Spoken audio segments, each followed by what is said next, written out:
Hey everyone! Today, I want to share some thoughts about the current state of the electric vehicle market, especially focusing on NIO and how it's positioned relative to its competitors. I've been keeping a close eye on the stock performances and market valuations from last Friday's close, and there's a lot to unpack. This is not financial advice.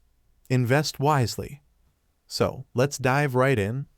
At the end of last week, NIO wrapped up trading at around $4.10 per share, which marked a modest increase of about 2.7%.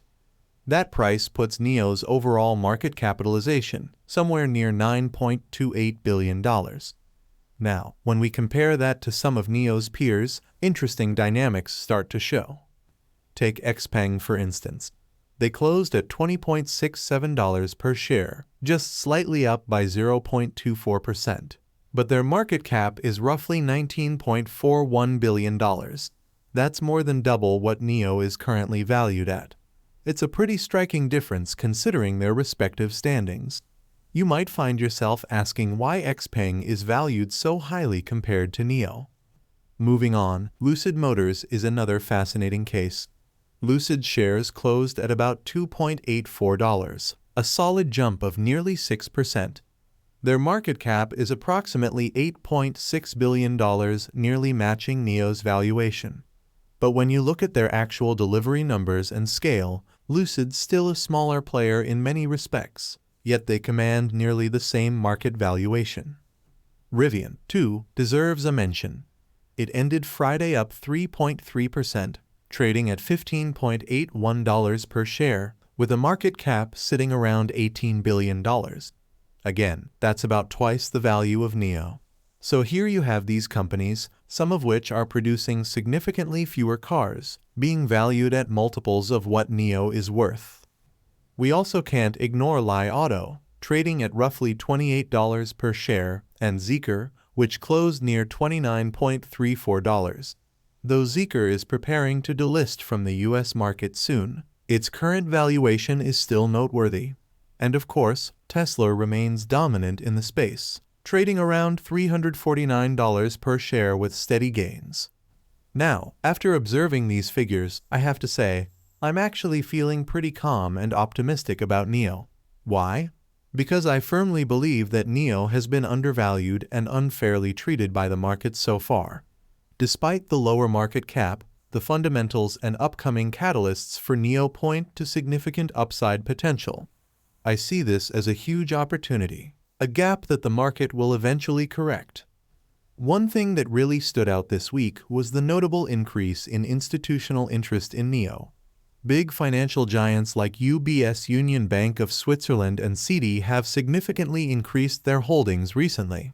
UBS, for example, boosted its NIO stake by around 70% in the first quarter, and now they're one of the largest institutional holders with over 70 million shares. Citi has been even more aggressive. They reportedly increased their position by an incredible 400% in Q1, now holding more than 7.3 million shares. This level of institutional buying tells us something crucial. The pros are bullish on NIO. They see the long-term potential and value that many retail investors might be missing. These large investors are essentially loading up on NIO shares while prices are still relatively low because they anticipate that the stock will rise sharply once the company's growth story gains momentum. Adding fuel to that optimism, NIO recently launched the ES6 and EC6 models, and deliveries are expected to start imminently. This should significantly boost NIO's sales figures, providing more revenue and improving market confidence. The coming weeks, particularly as Q2 unfolds, are likely to be pivotal. Looking at NIO's recent delivery numbers from Q1, the company managed about 42,000 vehicle deliveries, which itself represents a solid 40% year-over-year increase. That's impressive growth, no doubt.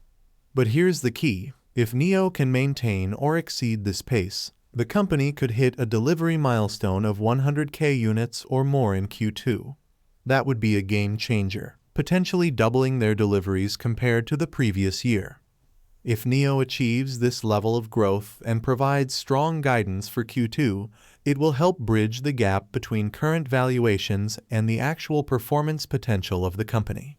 It would also build greater trust and attract even more investors who may still be on the sidelines or skeptical. Looking further ahead, Q3 looks very exciting as well because the new L90 model is expected to start deliveries around then. The L90 is anticipated to push delivery numbers even higher, possibly to around 150,000 units for the quarter. Then in Q4, we might see deliveries rise even further, possibly reaching near 180,000 vehicles. If NIO continues this trajectory, it's quite possible that the company will post a full-year delivery growth rate of 100% or more, something that would make it one of the fastest-growing EV makers globally.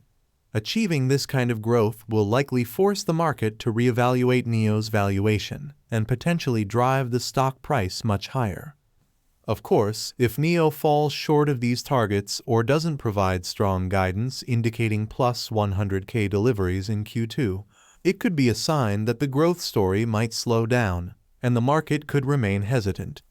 But given all the recent developments, including the strong institutional buying, new model launches, and improving delivery numbers, I am confident that NIO is positioned for a strong comeback.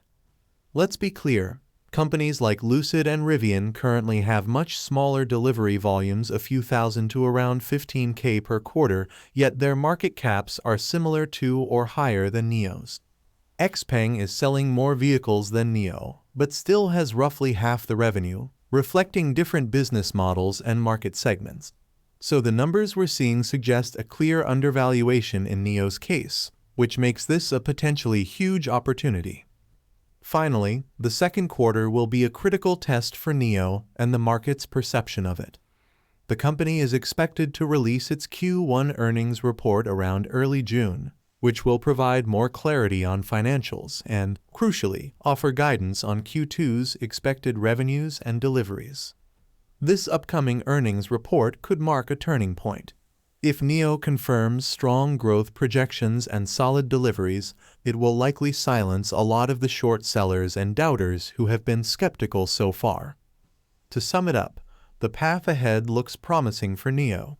The market might not have fully appreciated its potential yet, but with institutional investors showing strong faith, new models rolling out, and delivery numbers on the rise, the stage is set for a significant upward move. The takeaway? Patience and conviction are key.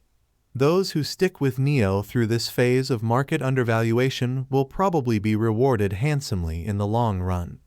The electric vehicle market is rapidly evolving, and NIO is clearly one of the companies poised to benefit from the next wave of growth. So, let's stay tuned, watch closely as Q2 earnings and delivery numbers come in, and keep our eyes on the bigger picture. Blue skies are on the horizon for NIO and those invested in its future. Thank you for joining us today.